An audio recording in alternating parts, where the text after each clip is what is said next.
अजीज दोस्तों,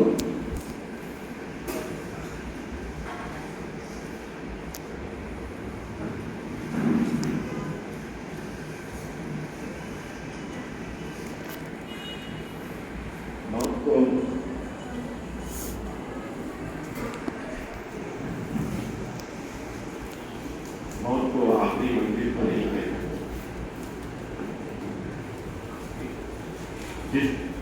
जिस गिरजा से है वो सीधा मकान की तरह शख्सियत इन बेचारी हुआ करती है।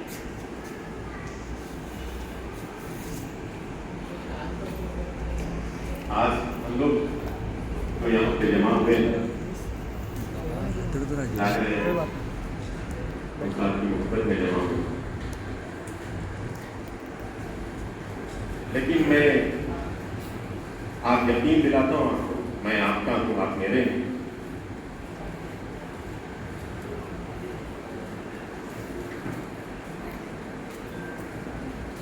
मैं दूसरी मौत देखा डॉक्टर साहब, आज से कुछ बरस पहले भी एक मौत हुई। आपको इतराफ है ना उनकी तालीम के ऊपर, उनके मलामी पड़े आप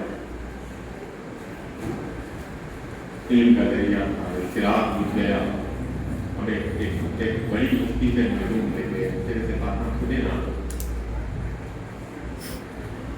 एक पहले भी मौत हुई थी, बोला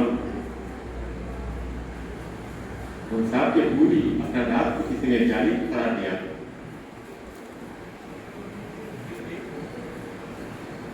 साहब के असनाद को कोई 40 साल नहीं गए, जेल भी लड़े को सब बताता हूं। एक मौत वो भी हुई। एक वाकया याद आ रहा मुझे, मेरे पास कोई सनद नहीं है, अगर कोई हक नहीं पहुंचता आप लोगों से ये जबान में बात करने का। मेरी मादरी जबान गुजराती है, मैं मेमन कम्युनिटी को बिलोंग करता हूँ। एक दोस्त है मेरे, एक दिन बुला के बात कर दिया, अजय हजरत आपको बात करना नहीं आता, फला दिन से बैठ करके ऐसा ऐसा बोलिए, ऐसा बोलिए, सो गलत है ना। मैं खामोशी से सुन लिया। फिर 2-4 दिन के बाद मिले, अजय हजरत वो आप नहीं थे मेरे। फिर अरे ये तो नाम नहीं बोले, वो खाली भूलिया बोले, तो मैं आपने समझाऊँ। वो यूनिवर्सिटी के प्रोफेसर है कहते भाई, उन्होंने गलती, और माशाल्लाह अच्छी मोटी तनख्वाह भी मिली, और आप इतनी बातें करा, मैं आप उनके सामने बैठे, आपको गुस्सा नहीं आया, जबकि आपका कसूर ही नहीं था, आप ही को। तो मैं बोला मैं काफी पति का शागिर्द हूँ, उनके खदमों में बैठ के अदब सीखा, तो उनको भी स्टाफ करने का जज्बा जागा, दिल्ली दिल में मेरे शागिर्द मान लिए। कुछ दिनों के बाद मिलके बोल रहे,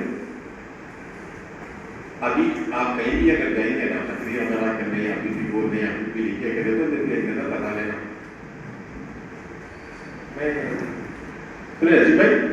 मैं इसमें करेक्शन करके दे देता हूँ, फिर तुम जो लिखना है लिखो, जो बोलना है बोलो। तो मैं अभी आने से पहले उनके पास जाके आया, अब जितने बातें सुना रहा हूँ आपको, तो वहां सुना के आया, वो बोले कोई गलती नहीं करे, तुम जितना बोलना है बोलो।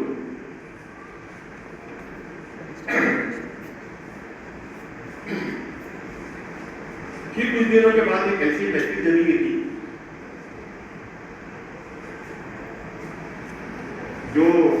जो मैसेज में बैठे हुए थे, कम से कम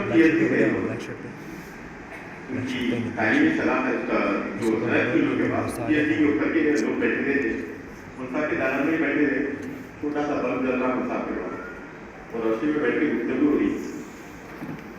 तो सर जरूरत क्या है, छत्ते से बाहर निकले, कहे चल गई भाई, वो कल के निकाले में हमारे को 3 लाइन पढ़ना है, जिसमें लफ्ज का इस्तेमाल करना है मजा, मजा इन्हें जायका।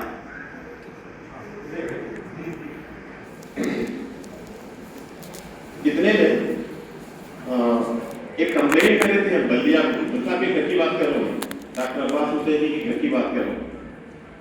बलिया में कंप्लेंट करे थे कौन सा का ड्रेनेज भर गया है, तो 2 जने उसी वक्त ड्रेनेज साफ करने के लिए आए थे। हमारी गुफ्तगू सुन के वो ड्रेनेज साफ करने वाला पंचनामा लिखा नसीम भाई सुना था हमारे तरफ पलटे हो पलट के बोले आप लोग इतनी देर से इतनी बहस कर रहे थे, 2-3 जुमले मैं लिखा दे तो लिख लो। पहली लाइन उन्होंने बोला मता लफ्ज ये बोलना है आपको, सेंटेंस ये बनाना है, जुमला ये बनाना है जिसमें मता इस्तेमाल हो। वो शख्स कहने लगा गुफ्तगू का मजा सरगोशी में,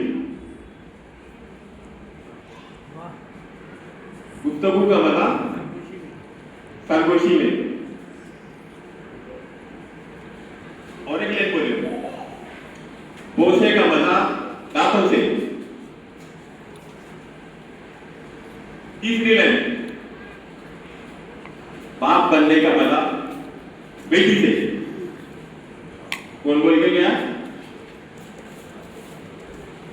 मेरा बोलने का मतलब ये है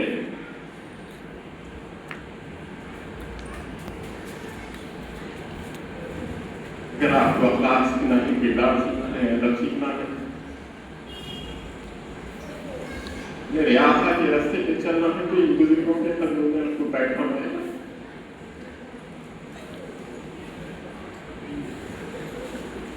वहीं से आप रास्ता मिलेगा। बहुत एक नज़्म सुना दूं, थोड़ा सा मूड चेंज कर दो आप लोगों का, ठीक है? ये भी उस्ताद की बोले से है। अब ये जो मैं जो बात कर रहा हूँ कि मैं कैरेक्टर में आ रहा हूँ, एक्टिंग कर रहा हूँ, और मेरा बोलना ये है कि जब तक आखिरी लाइन नहीं बोलूंगा आप लोग नतीजे पे नहीं पहुंचेंगे। पढ़ूं? नजर उठा के जिसे देखना था बहुत मुश्किल, कई बार मेरे सामने से गुजरी है, हर एक बार नया रूप था नहीं सच, लबों के रख से तबस्सुम निगाह में जब इनके चांद सा चूमर लिबास फूलों का बयां ना हो सके लफ्जों में ऐसी राह। नजर उठा के जिसे देखना था बहुत मुश्किल, कई बार मेरे सामने से गुजरी है, हर एक बार नया रूप था नहीं सच, लबों के रख से तबस्सुम निगाह में जादू, जबीन पे चांद सा चूमर लिबास फूलों का बयां ना हो सके लफ्जों में ऐसी राह। और नजर उठा के जिसे देखना था बहुत मुश्किल, एक बार मेरे सामने से गुजरी है, सहनी सहनी सी परेशान सी कोई सी, न जाने कितने तराशे थी उसके चेहरे पर, मैं पूछ नहीं वाला था कि कौन है तू, तभी जुबान से बोली जिंदगी हूँ मैं। जनाब